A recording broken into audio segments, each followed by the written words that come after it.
That's in the air. Oh, good job. Chennai super কিংসের হয়ে উঠতে থাকা মুস্তাফিজুর রহমানের আইপিএল অধ্যায়টা শেষ হতে আর বেশি দিন বাকি নেই।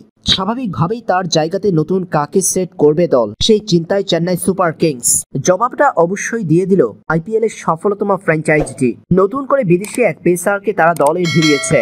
তিনি হচ্ছেন ইংল্যান্ডের রিচার্ড গ্লেসন। তবে তাকে নেওয়া হয়েছে নিউজিল্যান্ডের ওপেনার ডেভন কর্নওয়ের বদলি হিসাবে। টি-20তে এখন পর্যন্ত 6 ম্যাচ খেলে 9 উইকেট শিকার করা ইংলিশ এই তারকাকে নিয়েছে বলে নিশ্চিত করেছে চেন্নাই সুপার কিংস। চলতি মাসের 30 তারিখ মুস্তাফিজুর রহমানের আইপিএল যাত্রা শেষ হওয়ার কথা ছিল। বাংলাদেশ ক্রিকেট বোর্ডের কাছ থেকে যে অনাপত্তি পত্র পেয়েছেন কাটার মাস্টার, তাতে উল্লেখ ছিল 30 এপ্রিল পর্যন্ত।